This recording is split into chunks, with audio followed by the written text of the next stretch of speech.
You're listening to the Kingdom Flow Podcast.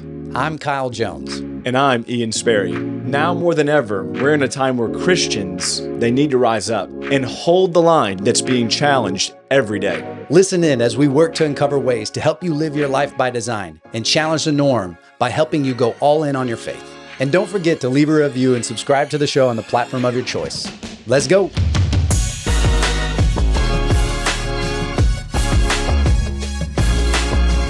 Welcome back to another episode here with the Kingdom Flow Podcast. We are recording again on location, back from the Museum of the Bible here in Washington, D.C., and from the World Stage Theater. That's right. So we just had another guest, Dr. Carlos Campo, a few weeks back.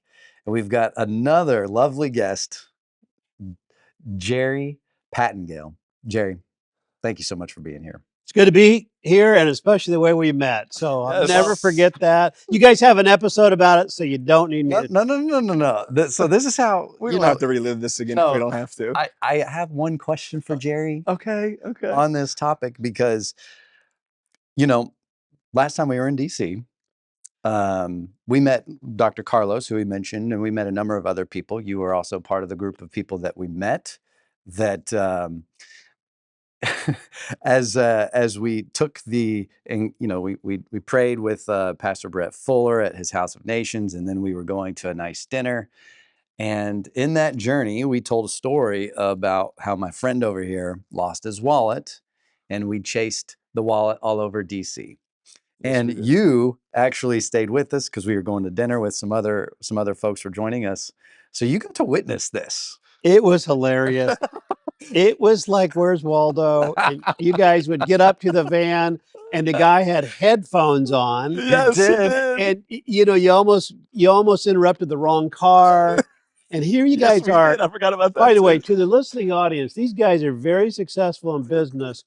They are terrible with logistics, with an iPhone, and I would say probably more me than Kyle. yeah. Well, but I did go along with the bright idea to try to chase Chase this this thing. Uber driver all over the DC proper area On scooters. on scooters to try to track down this wall. It was I was hilarious. partly like on this journey of just a scooter ride, but Yeah. it was an unbelievable story. But I It was do want funny. to I want to connect the dots for our listeners because we actually got a lot of feedback from our listeners how funny they thought that story was. We But did. was it true? You are here.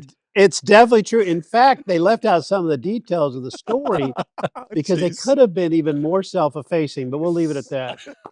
But anyway, here's a lesson to those of you in the business world watching this as well. We all decided on relatively short notice to go to a major event. Mm-hmm. They chose to be in the room. Mm, And Wow, because yeah. they were in the room, we're in this room. that's That's right. amazing. They knew, they trusted Phil, Nicole. They knew a couple other people were going to be there. And I'll never forget when you introduced yourselves. You said, we're the least likely to be in this room. Yeah. We did. And the And we truth were. is they are, they're creative young businessmen, and creativity is finding positive resolution for things in tension. That's good. And you've been able to do that. Yeah. Now, you might go bankrupt 5 years from now, but let's hope not. But, God has all. I think we make the best decisions with the best information we have. That's right. And I've watched a lot of successful businessmen and women. And it usually comes down with good research, but God gives some people visceral decisions that's hard to teach. I mean, you can mentor people, but ultimately you have to take that risk. Yeah. And so I'm sure you have failures at times, but Absolutely. you've had some big successes. Thank So you. it's going to be nice to follow you over the years. I appreciate that. Thank you so much. You on a serious note. That was serious. No. Okay. I am adding to your serious note as well because there's been a lot of laughter. Well, we hit it off, and Yes. listeners can tell there's a lot of rapport there in a short amount of time. But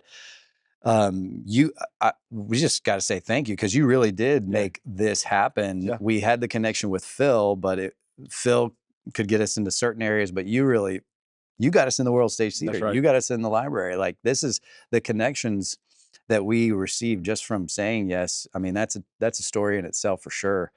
And here we are having you on the podcast. And just so the credit's in the right place, we have a core team here, and we can recommend people that we think are worthwhile for things like this, but ultimately it's a it's a group decision where they say, "You've shown us enough that they deserve to be here." Mm, So you can only do yeah. so much, but so a compliment to you Thank guys. you. So Man, Well, yeah, this whole thing, I yeah. just want to add to Yeah. it. This whole thing has been the whole saying, it's not what you know, but who you know. And this is, again, Jerry, just to sing your praise a little bit more. Yeah. Thank you. Because, I mean, this is really an experience that a lot of people that even have more success in this podcast world than we do don't get to have this. Right. And so, really appreciate it. Yeah. And this is going to be a great episode. I know it was tough coming in the back door here because there was a crowd of people out there wanting to come in. Yeah. Huh. You guys couldn't see that, Yeah. but they all know this room's in here, Yeah. and they all wanted to come in. And I hated it, someone from other countries. Yeah. So Wow. hopefully we'll try to get back with them and get them in here before they leave. You're sitting where King and Country, Yeah. it just Peterson, I heard, was on here yeah, recently. Dallas Jenkins, Yes. on and on and on. Shane and Shane, the Gettys, just pack this place out. And then the C.S. Lewis place. I mean, this is a go-to place, sort of like the comedy club for comedians. Hmm. This has become like this for entertainment in Yeah. the area, in the country. I can Actually, see why.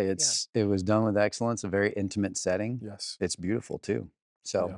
but we haven't even really introduced you. No, we have not. We just said your name. but So- maybe that's good. He said, So "Maybe that's good." so I'm Dr. Pattengale, and my students, when I used to teach college ancient history, they call me Dr. Passerfail. Oh, So that's there you go. so maybe that's good enough. Well, you are a distinguished writer. We've got a few of the dozens of books right here in the shot for the listeners that are watching on YouTube. You have very accomplished journalist as well, and a lot of specific things in your bio that I'd love to hit on too. But one of the things that, with your connection with the Museum of the Bible, for the listeners, you were one of the founding scholars for this museum. I'd love to learn a little bit about just what kind of research had to go into creating this. Because when I see you were one of the founding scholars, I imagine that you're very intimately involved with helping the Green family put this whole thing together. The accuracy, the research that goes into all of it, and even just the execution of it as well. So there's just so many different things that we could talk about within that. But I would just love to hear, how did you become a part of this? Because this is, I mean, it's truly amazing, this museum here. And it takes a lot of intentionality and intimate detail work to put something like this together and pull it off. Because we talked about this on the episode when we had Dr. Carlos on, is just the amount of excellence and the standard that has been set with how this has all come together. And people can see, especially just being in this auditorium, it took a lot of effort. So you were a part of that, correct? Yeah, when we started, there was 3 of us and Steve's daughter and maybe 2 assistants in the office. So the other scholar and I were sitting in a room in Oklahoma City. First time I met Steve, I probably received, and I don't think I'm exaggerating, 20 calls.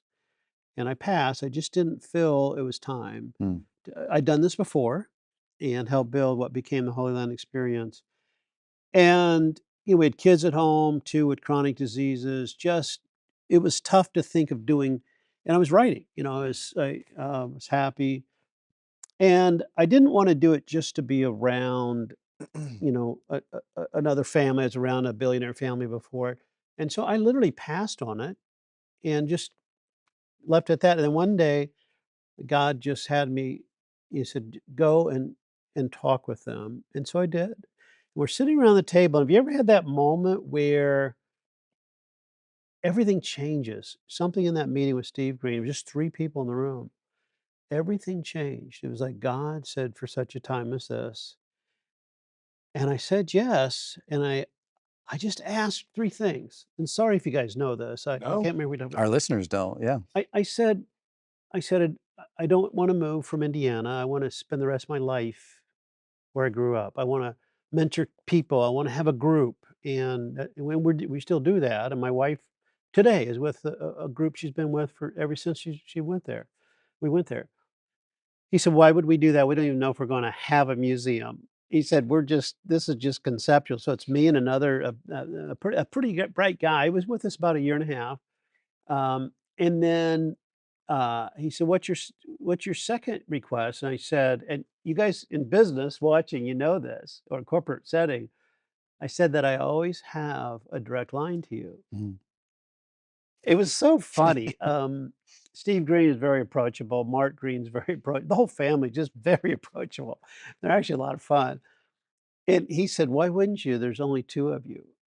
And I said, "We do our job correctly, there'll be 300 of us." And the third request, and this, I think I think I want to share this here. The other person is very gifted, extremely gifted, smarter than I. And he said, "What's your third request?" And I said that he never answers to me and I never answer to him because we'd worked together before at a very high level, went around the world, a lot of artifacts. And, sometimes it just doesn't work. Yeah. It's like you can respect each other, it just doesn't work. And he's just, guys, they kind of laughed and, okay, yeah. And, so that was a great decision. And he respected that. And he said, "What are your three promises that you mentioned?" I said, "I'll always be on budget. If you look at Indiana Wesleyan, where I've stayed, I still have a role there, developed a lot of programs, and it's tens and tens of millions in the positive in those areas. And to God be the glory, it took a lot of people, not just me. And the second promise was that we'll have a national program within a year. While we were even thinking about building this, we had 60 some schools involved, people being discipled or mentored in the research, lecture programs all over. And he said, "What's your third promise?" And again, I'm sharing this because when you get into business and when you do something like this, there's just some things aren't going to work. I said, "My third promise is I'll never be able to control him." There's just three of us in the room. And so that's how we started. And then I was tasked, I said, "I never want to be president, never want to be over everything." And I said, "When it's open, I'll resign and go back to just writing." In 2017, I retired, and he asked me to stay on one more year, and a year afterwards, I left. Mm. And then a couple years later, they asked me back. But part of it is, you need to know where your giftedness is or whatever it is. And here's the key to when you look around here. Let me tell you the key for those of you watching. I spent the last 14 years recruiting people smarter than I. Mm. That's what I've been doing. My friends would say, "That's not hard, Jerry." But that's reality. I mean, I shared that once in front of some people in Indiana, a big crowd, they had me come out and talk about book. And when I said that, someone in the crowd goes, "Amen!" It's like, yeah, you got it. But if you look at the people we involved from day one, Emmanuel Toe, Walt Kaiser, on down the line with people, David Lau Jeffrey, uh, Christian Askeland, who still helps us. He's one of the top Coptic scholars. We had Peter Williams. My goodness, he runs the center in Cambridge, the Tyndall House, Cambridge, best biblical text scholars in the world. But then we had to bring on the nuts and bolts people. I mean, the floors you walk across, they have cables under them. They're false floors, or they were way advanced for the time. The numbers of projectors here, and how we had to service those immediately to figure out when this thing's lighted. It takes a whole team of people. So that's what we had to do, is just get the right people in the room. If you went on the flyover ride here, we have a Disney ride here, basically. We heard that. We heard about that earlier. Well, we'll take it. No. So we went to Vienna, Austria. Carrie Summers and I, we went to Vienna. I thought we were going to some drug deal because it was some overgrown park in Vienna, Austria, which is a gorgeous place because Hitler didn't bomb it. We go to this place. I thought, "Carrie, where?" He goes, "Jerry, just trust me." And sure enough, we get there and there's this rickety ride, but you could see the technology. And that ride is brilliant. And it's in this building. Wow. It takes you over the city and you see different scriptures. And so what it took is it took the creatives and the concrete. You have to have both. That's good. A creative idea is just a job half finished. We had a lot of harebrained ideas that never made it, Mm. but we had a team of people that were reasonable, and of course, and the family is pretty involved. And David Green asked one thing of all of us, basically, don't, don't bring reproach upon the name of the Lord. Whatever you do, do it a superlative building, the best. And so that's what, from day one, it Yeah. was a design to be the best. Well, talk a little bit about so from that meeting, you said yes. And then how did you guys start casting a vision? I guess I'd really like to hear when you jumped in and said, I'll be a part of this, what was going through your mind in terms of how to create this experience and pull it off? In terms of what do we even want to achieve with this? Okay, so first of all, we had the mission, and Steve had an idea that really helped us. If you look at the Bible curriculum we developed, you have the history, story, and impact sections. So we developed a curriculum along those themes, but that came out of Steve. And then he started thinking, and this isn't just a compliment, one of the funders, not at all, because the whole family's been involved in this. But if you go through here, it's thematic. There's the history floor, there's the impact floor, and there's a narrative floor. It follows the literature we did. Mhm. And it's it's not me. It's a whole team of people, and especially it came out of Steve Green, but it's brilliant. Yeah. It really works. It really works.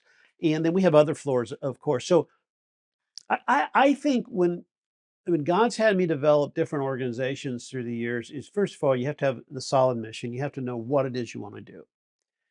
Then you have to have the right buckets of what needs done. And then you have to know who's going to carry the buckets. It's You good. have to do that. Yeah. And then like David Horsager, one of the best scholars and speakers on trust. He's rated in the top 20 speakers, I think, on business. Uh, David said ultimately it's about trust if it works. And so you have to trust those areas. That's good. And so we got different design firms for the different buckets. We didn't use one design Right. firm for the different major exhibit areas. Mhm. And we obviously had one big engineering firm, Clark, but we had different people carrying the buckets. Once we figured out what they were, they carried those. So we didn't have to carry those. I mean, I would know how to, make this like this. Yeah. But we were able to find people that could. Harry Hargrave was very important in this Mhm. process. So Harry used to run Silverdara City for the Hershin Really? family. I Yes. didn't know that. I didn't know that either. Yes. Harry's also the one that when the Baker family, did the Heritage Village when he's 37, Harry's the one to figure that out. So Mhm. we had someone involved who in his 70s, late 60s and Yeah, 70s when he had done retired it, last yeah. year, who had this wealth of experience of understanding who you could trust, understanding spreadsheets, understanding mission, and then when you go back to the buckets, who really should be carrying those buckets? Mm. It works. Having said all that, it's still tough because we're dealing with 60 or 70,000 items. So when you have that many items, every category of items takes a set of scholars. Mm. Wow. Every set. I mean, I just came from looking at an item. I can't tell you the language because it's something someone's trying to sell, but it's in a very rare language out of the Middle East. And I've got someone on. I can tell you who that is. Christian Oskala, one of our scholars here. I am zooming the page. He's reading it. The person in the room can't read it, but can understand it spoken. Wow. And so he's reading it through Zoom, Wow. through the page, and she's translating it. We could figure out how to colophon, and then so it's just every day is kind of fun. It's exciting, and then there's a times where we get it wrong, and when we've gotten it wrong, I can honestly say we may have had bad judgment. Some, like you plan something and it's the wrong day of the week. Yeah. I'm guilty of that. We planned a great lecture series, wrong day of the week. I mean, some of the biggest speakers in the country, we had on the wrong day of the week. People didn't want to come back in if they're already in town, Mm. So we're learning all of those things. Yeah.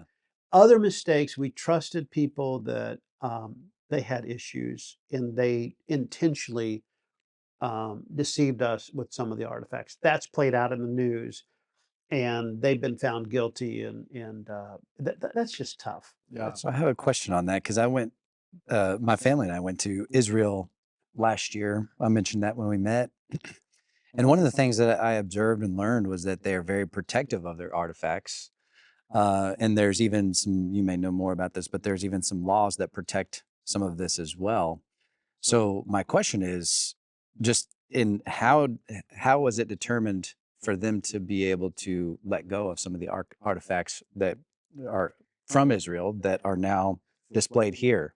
Yeah, that's a great question. There's laws. There's so many different laws, but basically, if it's possessed before a certain date, then it's more likely to be able to be exported. Got They it. have thousands of some items. Mm. Other items, there's only one. If it's a manuscript, there's only one.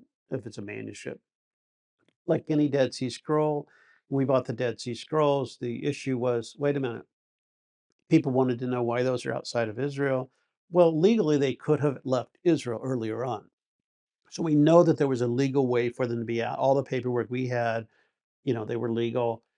Later, just like the Afghan liturgical choir that's been in the news, the earliest Jewish book ever found.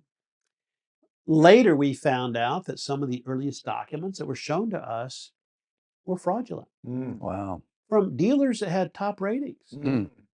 So it's like you going down and buying a car from a dealer you've known all your life, Knowing that it's and you're driving, and the Wow. police come and say, "By the way, you've got to hand in this Yugo because it wasn't not real. really theirs. They faked that. They faked that document that you signed, and that's really what happened." Oh, so it wasn't necessarily fake, but it was they had faked the document saying you could have it. Yeah.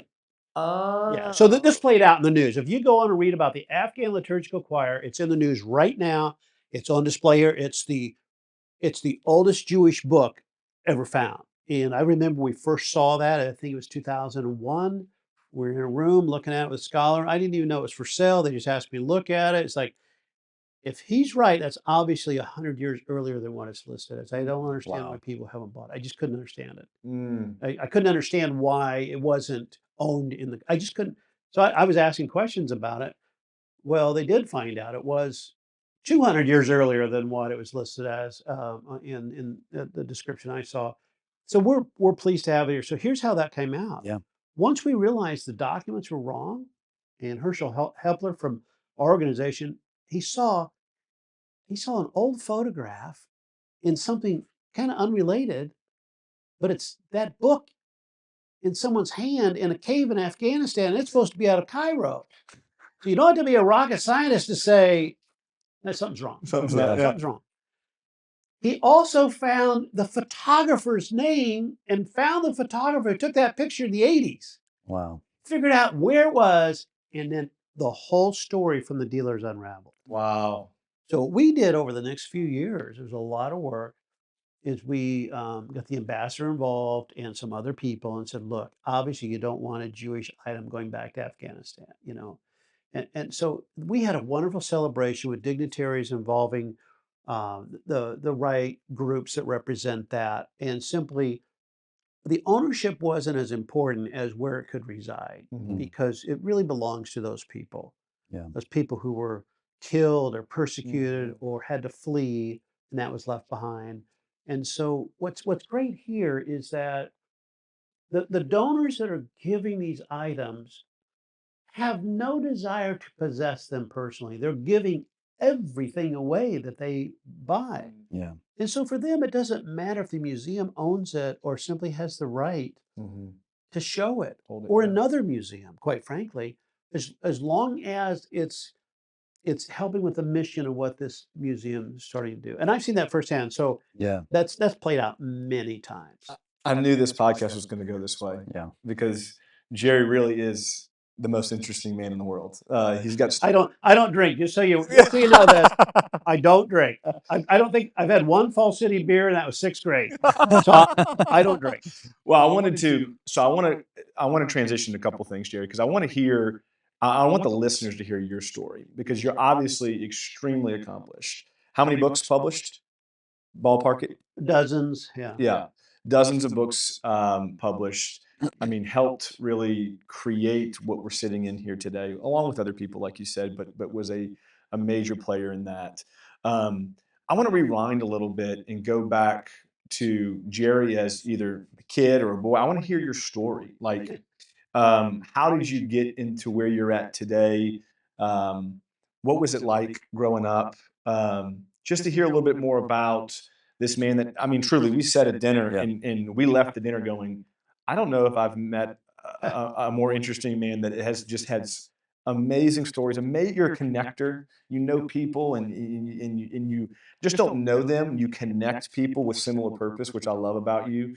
And so, can you just give us a little bit of your story, a little bit of your background? I know that's kind of a broad, and you can kind of take it however you want to take it. Okay, so I'll jump into that. Yeah. First of all of you reading should read Tim Sanders' little book, Love is a Killer App, about connecting with people and the intangibles for people your ages. Okay. Okay. So read that book. Also read Malcolm Gladwell's Talking with notes. Strangers, Yeah. Yes. because you default to trust. So that just helps on the whole connecting and getting involved with people. All right. So, and by the way, if you want to know more about my childhood, there's 4 books and they're all they're by me. Yeah. And they're on Buck Creek, Indiana, a real place, real stories. So those were 250 or so articles in different papers from Chicago Tribune. If you want to read a lively story, read True Story, The Naked Truth in Chicago Tribune. Okay. So it starts, she answered the door naked. It was an awkward moment for my younger brother and me. She was over 80. And then she pulls us in and she dresses while she's serving us ice cream. Is this hold on? This is What? this a real story? Oh, yes, it's a real story. Oh my God. Yeah, I don't write fiction. And so what happened was we were there just to make money. We didn't have any money. And so we went over to mow her yard and she literally pulled us in. My little brother's with me and he's eating his fist. I'm just trying to keep him to be quiet. And she kept bringing over this picture. And this helped set the whole stage for this. Okay. She brings over this picture. She kept showing it to us literally. And I'd never seen a naked person. You know, so we're trying to deal with this as young kids, and what she kept doing is showing us a picture, a black and white picture in front of the Empire State Building with this gorgeous businesswoman and 2 men in suits and attaché cases. And as I started looking, she had that David Letterman gap in her teeth, Mm. and the woman in the picture had it. Mm. And what it was is she was slipping into dementia, but she still had that moment. And it hit me. I mean, I remember here I am young, I'm thinking, before I serve ice cream naked to strangers, I want to give my first rate energies and resources to first rate priorities. She was proud of that moment. Wow. And I went on, a lot of my early research was combining the classics and behaviorist research into life purpose stuff. And so my childhood, these fun things I'm about to tell you, they came out of that journey. So I grew up in Buck Creek, Indiana. We drove through the creek to get to our house. It was a flat roofed house. My dad was brilliant, but had a drinking problem. He would drink a case of Fall City a day. I never thought he was drunk. I never knew that.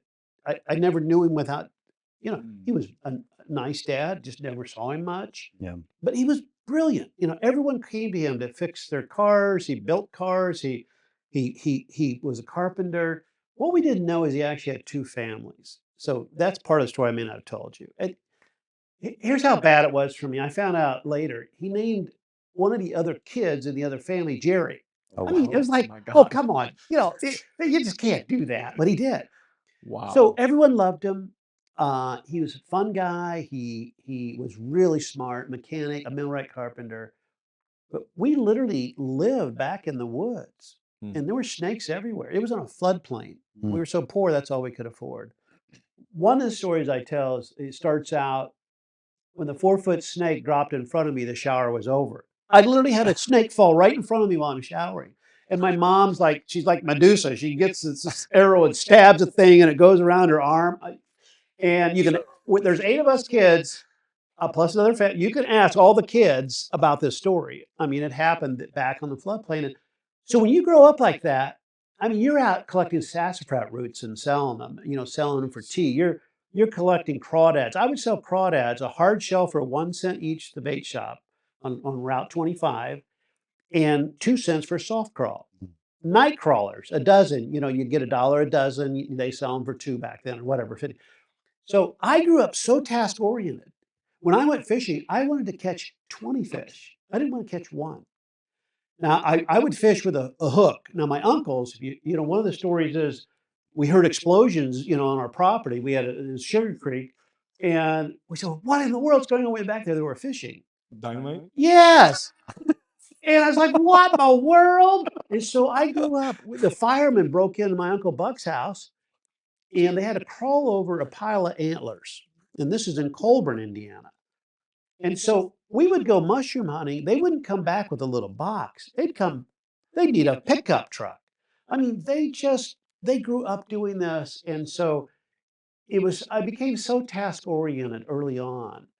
And it wasn't until I found Christ that I really channeled it. When I found Christ I thought these people were wacko. It was at this church camp. It's called a holiness camp. I showed up. I ended up homeless, by the way. I think I don't know if we ever talked about that, but when I was 16, my mom was destitute. She left my father, when she found out what was going on, and another guy promised her the world, moved her to Portland. She took the four youngest kids. Four of us just had to find a place, and Mm. and all my relatives Wow. were strapped too. And so I had a job at Holiday Inn, so I would sneak in the linen closets. Linen closets really aren't too bad when your only other option's a gremlin. I had a gremlin that was hideous. Well, of course, it's not a really good-looking gremlin, but you guys remember what a gremlin is? No. No. Okay, Yeah. so you look it up. It looks like a wedge of cheese.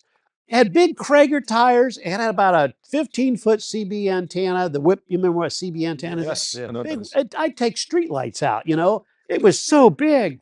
And Krager tires, and I had a seat that had a spring that would just grab my pants. So I either lived in there or I'd sleep in the closets.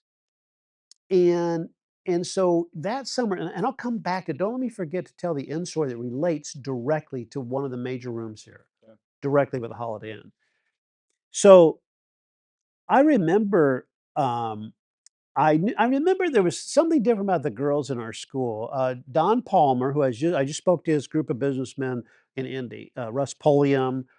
Well, some of you would know many of the people in that group, but um, so I just spoke to them and was talking about he tricked me.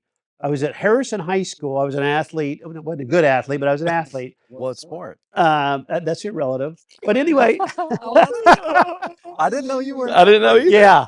So the only thing I ever could do is bench. If you go to Zoo Specific, I challenged all the athletes, and it was only beat once in bench. Weightlifting. Weightlifting. Yeah, yeah, Okay. on the NFL Combine. So it's how many reps you do, 300. Yeah, How many did you get? 37. Holy smokes. Yeah. So well, Jerry. the Olympics were thinking of having it as a standalone event. I met David Riggs then. David went to Oxford, became one of my best students. He was an All-American tight end. And he was so frustrated he couldn't beat me on the bench, he took my class. And he became my best student ever. And unfortunately, COVID took his life at 55 last year. Mm. So if you come to my chicken coop, where I think you've Yes, scooped, yes, yeah. Zoom with me, Yeah. my writing office, his library is behind me. Oh. So I promised that to his wife. But so I did that, and but so Don Palmer back at this school by Buck Creek, it's called Harrison High School. He said, "Hey, there's this group of people you like. It's called FCA." He never told me the C stood for Christian. So Don's a really successful business guy. Okay, that's the first time I really was with Christians that seemed to be, I'd never really gone to church, so we didn't go to church. My mom didn't drive. We lived back in the woods. And so I remember going there thinking, wow. And so they invited me to this camp. Have you guys been to church camp? Oh yeah. Yes. Okay. Oh yeah. So you've been to holiness camp? Not holiness Okay. camp. Holiness camp are white buildings. The girls all wear dresses. The boys wear jeans, and when you go to softball games, it's kind of different, so it's like they're playing softball in dresses. This is the best camp I ever been. It's like you're looking at this stuff going, some of these rules had counter, they had opposite things. I show up, and for those watching that are ultra conservative, I'm still ultra conservative politically, I think overall in life, and my wife is as well. And so I'll never forget, I showed up in that gremlin. I had hair down about here. I had a tank top and cut off shorts and flip flops, and a guy comes up in a dark wool suit. It's 95 degrees and muggy in Indiana. He goes, "Young man, what are you doing?" And I said, "I'm coming to camp." Because my friends invited me. They wanted me to become a Christian. Yeah. So they invited me, and I show up like that, and he goes, "Not dressed like that, young man." It's like, what is this camp? Wow. Not that kind of camp. And unfortunately, I didn't have my stuff in my car because it was unloaded, I think, at the hotel. So I get in my car and I start to leave, and my friends did a beeline to my car and shut me off Wow. and loaned me clothes all week. Wow. And that was my introduction to Christianity. Wow. This big camp, Frankfurt camp, home of the Frankfurt hot dogs. And I'll never forget that the thing that attracted me when they first invited me to that camp is I knew some of the girls had gone to my high school and they were different. Mm. You all the time you hear about hypocrites or this, that. These were really good people. And I thought I'd like to meet them, And and it was also a week to get out of living in a hotel. Yeah. And so I did that, and I'll never forget. We have time to tell the story about You keep This going. is your time. this guy on Wednesday night. Altars are full. I mean, they're just packed with all these teenagers. People, it was weird. There was a guy that ran the aisles. I mean, read the pews. He had a big belly, bigger than mine. He's running the pews. I'm going, that's a miracle. I mean, his shirt, I can literally mean, one was half, how a shirt comes untucked. Yes. And it was the old like Kmart shirt. I mean, it was just a plain white shirt and he's running and he's waving a hanky and the pews didn't flip. I mean, these aren't stationary pews, but they were full of people. Yeah. I mean, hundreds of people. And it's just freaking me out. And these kids went down and I was feeling a tug that there was no meaning, purpose. I was lost. I was alone. And the next night, and by the way, they would have these altar calls. And remember, I didn't know any of the songs, didn't know any of the scriptures. I didn't know the difference in the Old and New Testament. These elderly women would come up with their hair up in a bun, and they'd look, and here I was with this long hair. The guys next to me had nice hair. Mm-hmm. They'd look at me, they'd grab me and shake me like this, and they're singing this song, Just As I Am. Have you ever heard that song? Yeah. Like 40 verses.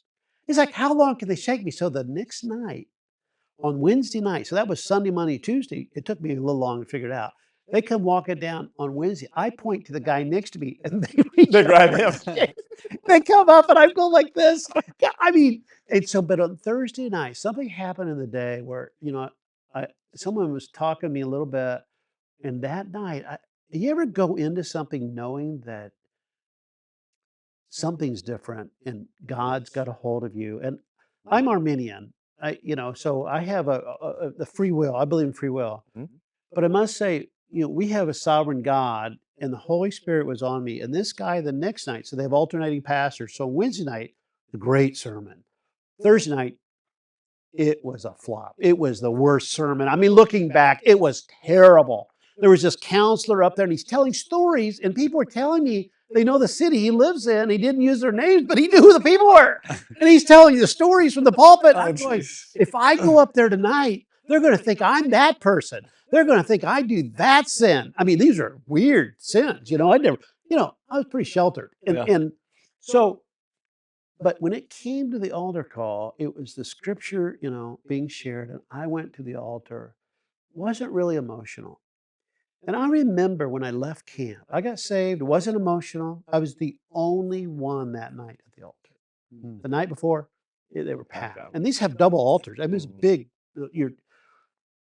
And I remember when I left camp, and this ties back to this whole thing of business and life purpose and everything.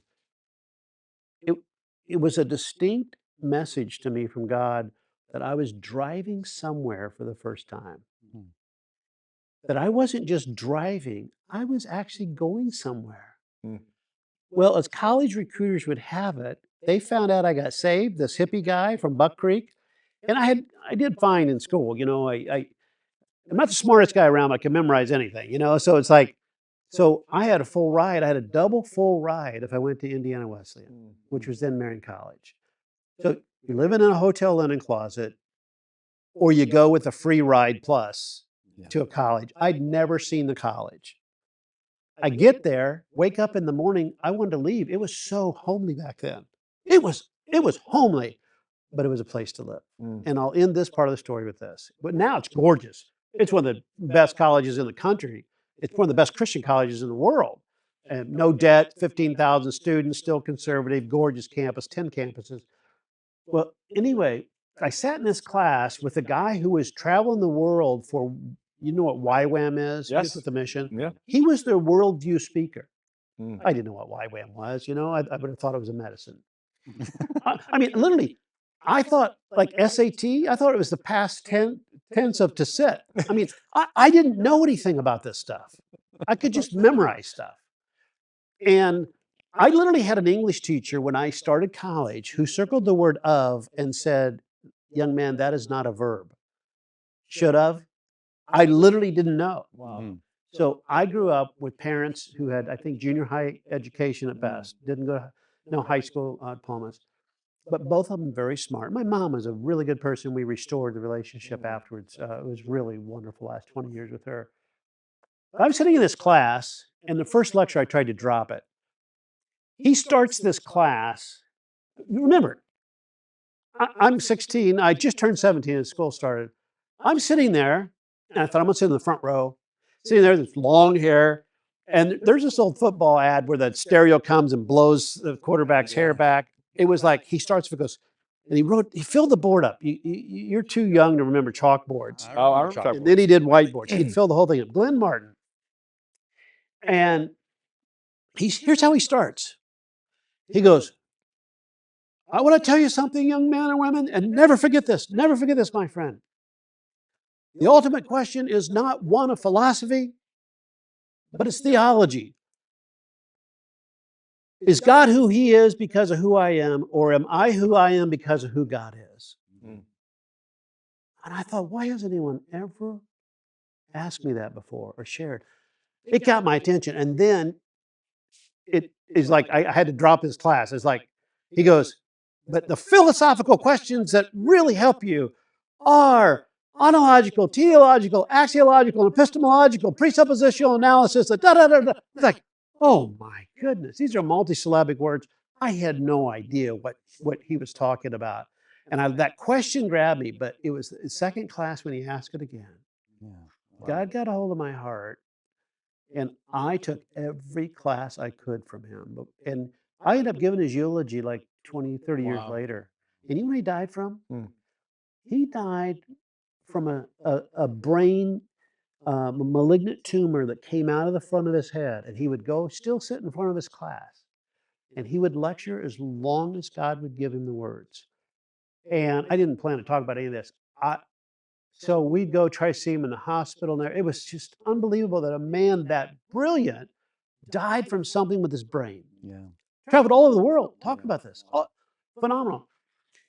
The nurse said the night before he died was the only time that his wife had left the room. Betty Martin. And by the way, she gave me his graduation robe, his robe. He said, Jerry, I don't know if you want this, but if you'd like to wear it, but I understand if you don't. It's like, what do you mean? Here's what he did his last night. And this is my heritage. So I may not have had a father, but I had many fathers. Yeah. And I hope that's what you're doing for business people. So good.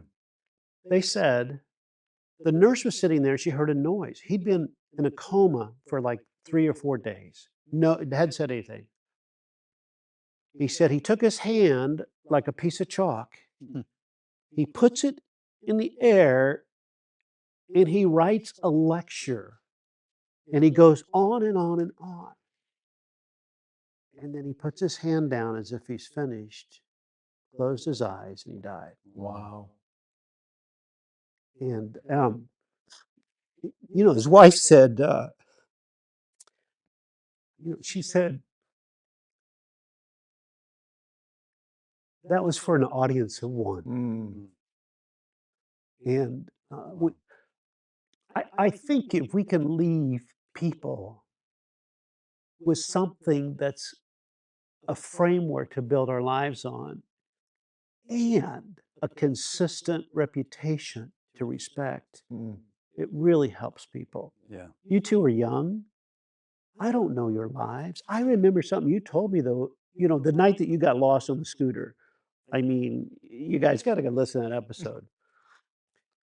I just turned to you before you got in the cab because I didn't know if I'd really see you again.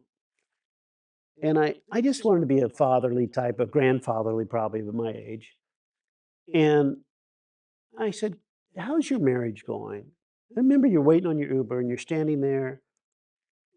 He said, pretty good. I said, and your walk's commitment and there's traffic going around and you were very clear. You go, things are going good. I love my wife. Oh, why wouldn't I love my wife? I don't watch any porn. I do this and that. In 2 minutes, you shared enough for me to really feel comfortable about giving time to stuff you guys are doing. Wow. I mean, you had no idea. I'm sitting there going, this guy, I'm sure you've made your mistakes. I'm sure with business you have your ups and downs. I walked away from there just going, thank you, Lord. Mm. I needed to hear some genuine stuff from that. So anyway, that's the story to that. Here's where I ended up with the Holiday Inn. Down the down the hall here is a gorgeous New Testament theater. It has something that was put together by a team that worked with The Chosen called Mystery Box. I don't know if you had a chance to see that movie yet. Oh yeah. It's called Road to Emmaus.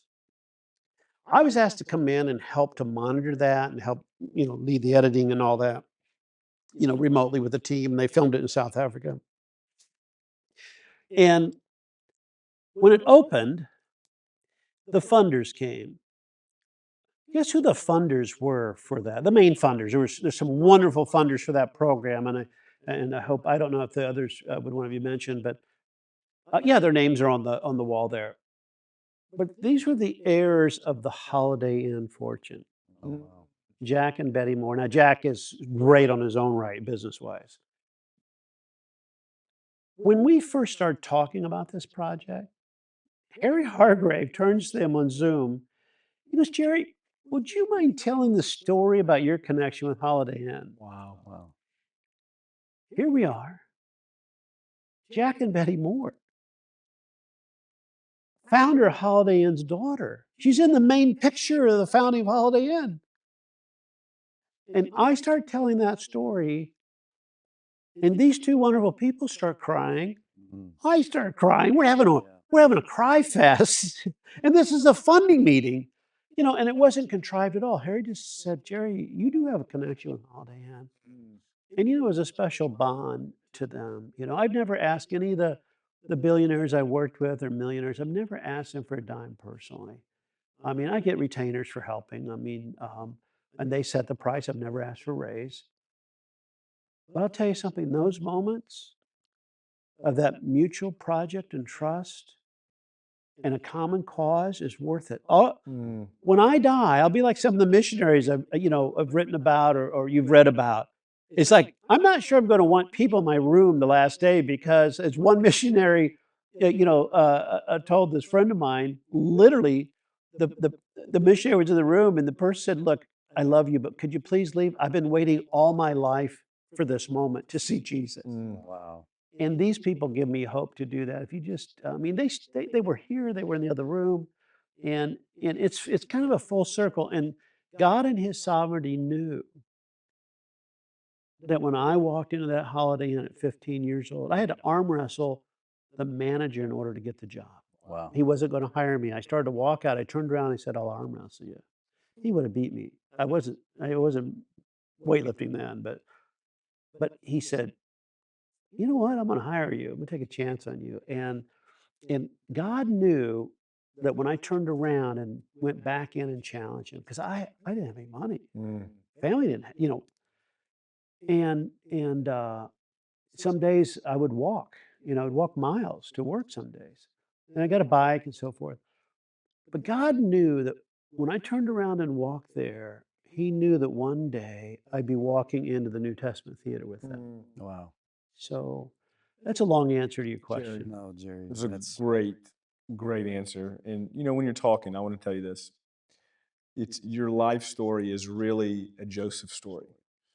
It's a pit to a palace, and I've never heard that. That's a great phrase. it is. It's a pit to a palace, and the fact that you're living in a Holiday Inn and then a huge donor now. I mean, it's just an amazing story. And I also want to just again, sometimes I get this is I do a lot of this during the podcast to remind myself of the crux behind it because it's such an incredible story. But that God is in every detail, cares about every detail, and uses every detail. He really does. And so, no matter what you're going through, whether it's caused by our own problems, our own screw ups that we cause, or something that's out of our control, if we submit it to the Lord, He will use it for our good and His glory somehow, some way. And I think you are a living, breathing testimony of that. Absolutely. And so that was great. Yeah. Oh, that's kind of you. I always look at other people and just am amazed at what folks like you do, and it's life's fun. Yes. Well, I think as I'm just sitting here processing all this, and I'm just challenged in a good way where, um, like Ian just mentioned, the details matter, and everybody has a story, and not everybody has the upbringing that you had, but everybody does have some sort of story where, um, where they can use that as part of their testimony, and people's lives are changed by us telling our stories, and that's a big part of what we want for the people that listen to this show. But I just hearing you tell the story, and just even like taking notes about how descriptive you're being, there is a true art to how you do it, and you have It's a true. great gift. And I mean, it shows. I mean, you can't author as many books as you have, and be a phenomenal journalist as you are without having that gift that God's given you. But I do, what I'm taking away from this is just a form of encouragement, is to be better at telling a story that connects the kingdom purpose with our own experiences. And that's an incredible gift that you have there. Yeah, I still get rejected.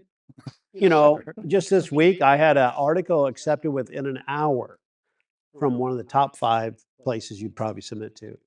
Next morning, they said, "We don't have space." And it's a great you know, I don't think I'm that great of a writer, but that's a pretty good piece. Yeah.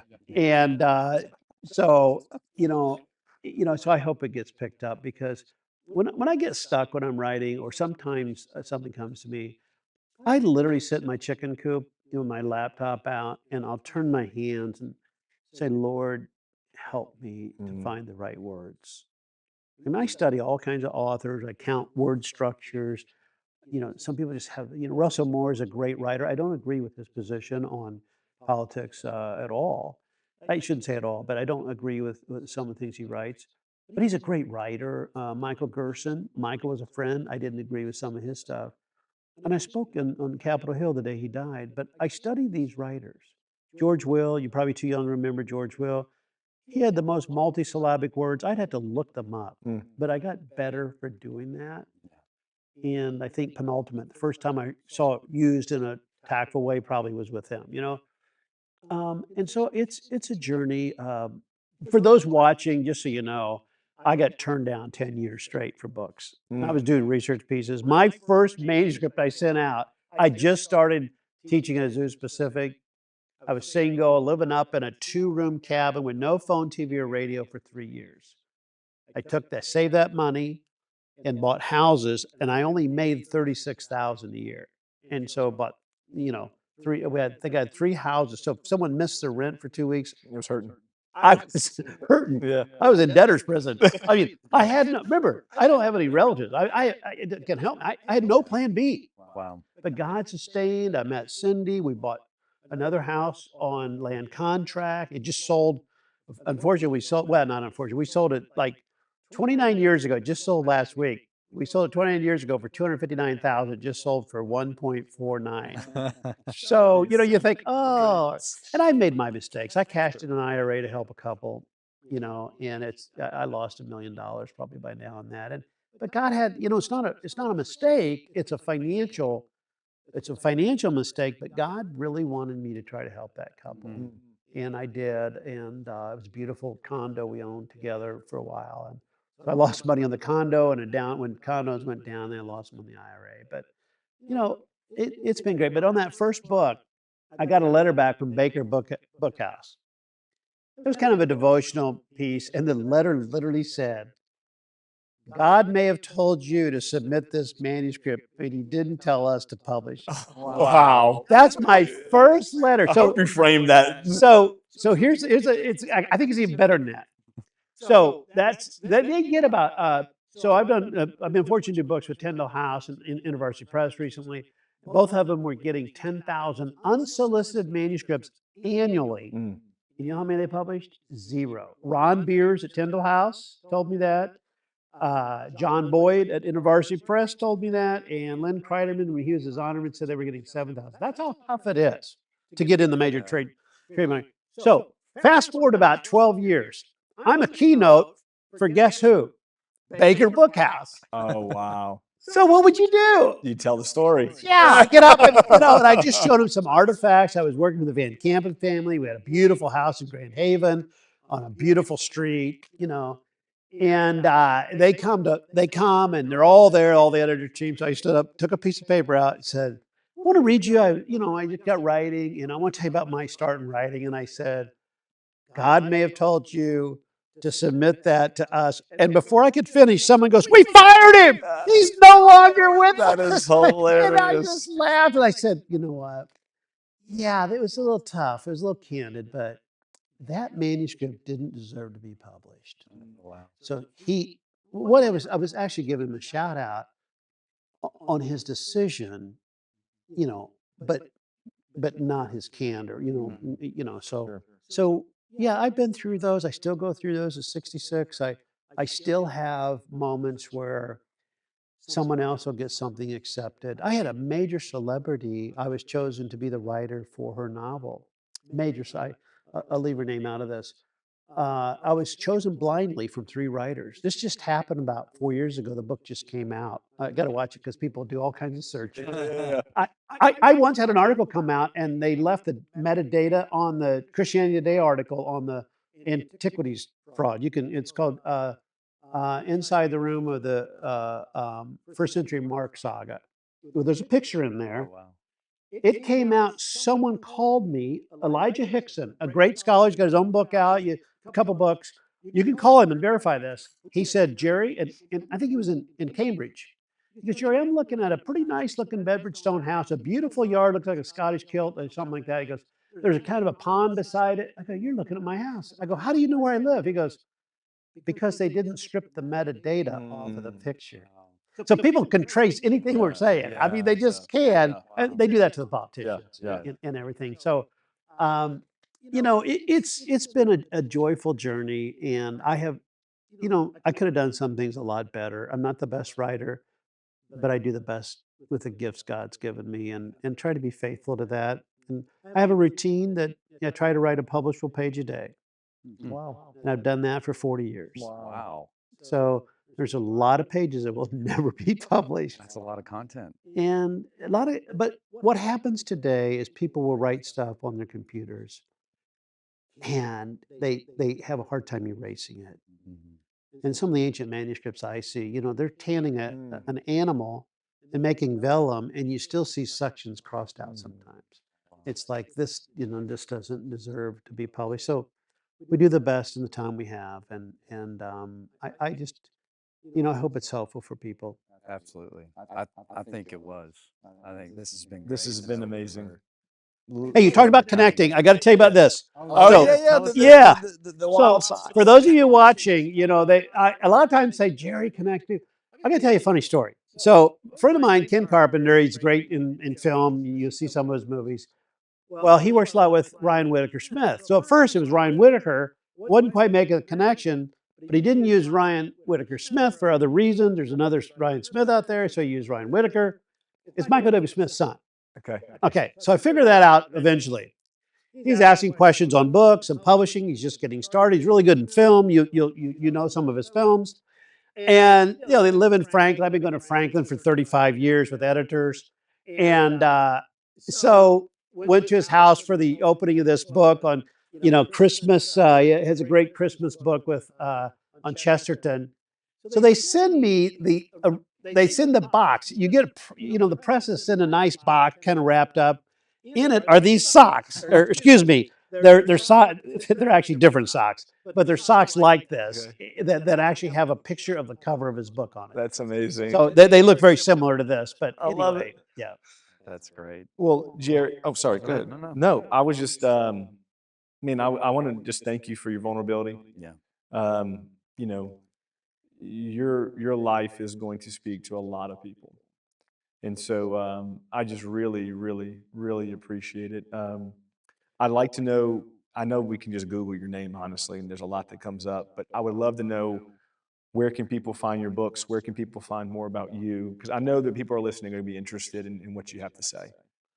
Well, thanks for asking. I started on LinkedIn.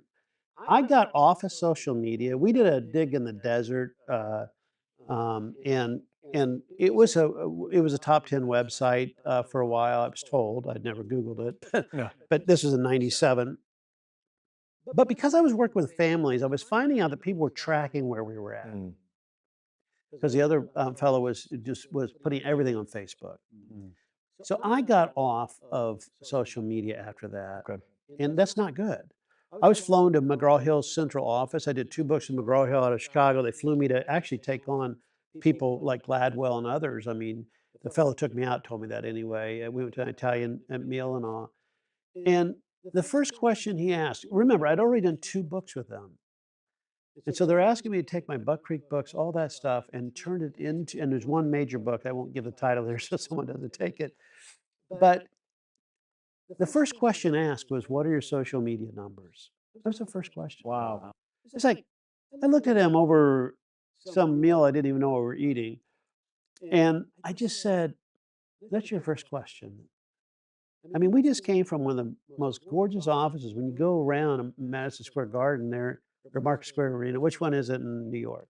Madison. Yeah. Madison that's Square right. Garden, Yeah. yeah. So you go around the front, it's like the Wizard of Oz. You go there, and it's like, oh my goodness, and I'm from Buck Creek, it was a heady moment. This is a long time ago. And a long time ago, they'd already done 2 of my books on purpose, and they were asking me to shift into the trade market, and they asked, "What are your social media numbers?" And I thought, wow. Mm. And so I need to do better at that. So I started LinkedIn. The reason I didn't was to protect the people I Sure. work with. I'm at a place now where it's not as sensitive, I don't think, with the Hobby Lobby family. In the last 12 years, I literally stayed off because of trying to respect Yeah. their privacy. And so I do LinkedIn about once a week, and a lot of, get thousands of reads there. And I've not really gone beyond that. So you can find me on LinkedIn, Okay. and you can find me on Livestreams Network has a page for Well, me. if we go, I've Googled your name before too, and your books have come up. It's all over Amazon, I believe, most of your books. Yeah, and the new book of Christian Martyrs has I'm excited about that one. really. I had someone at a football game come up to me, and he lived in another city, and he goes, "Jerry, I'm reading your Martyrs book. Basically a chapter at a time." Mm-hmm. Pastor Mark Schultz, you guys can Google him. I mean, out of nowhere, he said, Johnny Moore. Johnny Moore is the one who got the funding to fly planes. This is for you guys. You guys can. I know. I was Yeah, gonna yeah. let you hold it. Oh, okay. Yeah. So Johnny Moore, who's the co-author here, Johnny's president of JDA Worldwide, but Johnny's the one when he was about 32, I think. He got the funds together to take the jumbo planes into Lebanon to rescue the persecuted Christians Wow. and to get them to safety. He still does stuff like that. Wow. And he's, I think, 45 maybe, if that. And so he's a co-author, and I said, I'll do this if you can write the section on the modern martyrs. That's mainly his contribution. Love it. So we did this. For those of you who are writers, imagine going to press, and about a month before the final draft, they said, Jerry, we'd like to cut 100,000 words. Mm. Most books are anywhere from 25,000 to 60,000. So it is at least a third of this book. And the other book I'll mention, well, this book comes out next week, Habits of Hope. That's a more academic book. But I'll just mention this here. When I was asked to do this book, it's the world's greatest book. And I was asked to do it for the museum. I didn't make a dime on this. I don't make a dime on this. I gave it all back to museum. I said, I'll do that book if you allow me to do it with my friend. They go, who's that? And I said, Larry Schiffman. Like, really? I said, yeah, we've already done one book together. It's kind of fun. I knew that they didn't know that. So he's probably one of the top Jewish scholars in the country, period. And he's at New York University. This book here is in its second printing. It was the bestseller, I think, for our museum's 30. But it's the first book that I'm aware of that a Christian, an evangelical no less, and the rabbi, a conservative rabbi no less, at New York University have written together about the history of the Bible. And here's what hit me. When I actually cried, I took this off my shelf when Hamas struck and all those people were brutally killed. I went over to my shelf and pulled this off, and I opened up because I never would have started this book this way. This book starts with Kristallnacht. That's the day the Nazis started the persecution of the Jews and went in and dragged them out and dragged their scrolls and books and burned them in the streets. Yeah. It's called the Night of the Broken Glass. And that's how this starts, because a Jew and a Christian wrote it together. And so if that's the kind of book you want, and he's What's the name of that one again? the world's greatest book. I got to tell you this. So, I like to golf. I'm not very good, especially the last month or so. But Austin Conroy is phenomenal. He works for Rorman Automotive, who the principal of the course. And we show up at a golf tournament. He's a plus handicap, so that means he shoots under par. Okay. And he's like a lot smaller than me, and I'll just make you mad. But anyway, he's really good. He was the #1 golfer at Indiana Wesleyan. So I walked over to his car. I really like Austin. He's a great guy. And so I walked over before the tournament and I handed him this book. He goes, "Oh, congratulations, the world's greatest." It was the scene out of Elf. He's just right in front of the whole golf course. He's going, "Oh, I got it. Finally, I've got the world's greatest book." So anyway, it was wonderful. So a lot of credit goes to the partnership on that. Well, thank you so much again for taking the time. This is great. This has been great. And it's been a pleasure to get to know you, and I enjoy just getting to know you even more. Yeah. So would you do us the honor and pray us out of here? I don't have anything written down. Yeah, okay. That's Yeah, all right. of course. You can do it. Father, thanks for these guys and their families. I mean, their wives are supporting them in this as well, and have their own lives and interests and vocational pursuits. And I just thank you for the honor of being here.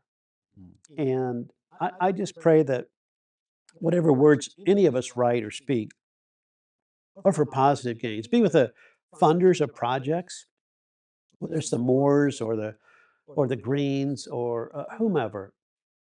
Just be with them, bless them. To much is given, much is required. Father, let us not leave here and know that there are kids that are born to wealthy families. And those kids have the same challenges and the same desires. And oftentimes we know through history that those families simply are erased from history, even though they're the wealthiest in their area. And yet, every now and then you see people from those families that made a difference. And I pray for those families right now that are watching this, that have kids, and it's the same thing as they could just slide through life, but instill within them maybe something from this show or something they read in the Bible to use what you've given them and be proud of it, and proud of what their parents have done, and proud of the lineage they have, and not just to take that for granted, but to do something even greater than what you bless their parents with. It's in your name we pray, and thank you for this time. Amen. Amen. Thanks for listening. We hope that you feel encouraged by today's episode. Help us reach the masses by leaving a review and subscribing to the show. We'll see you next time.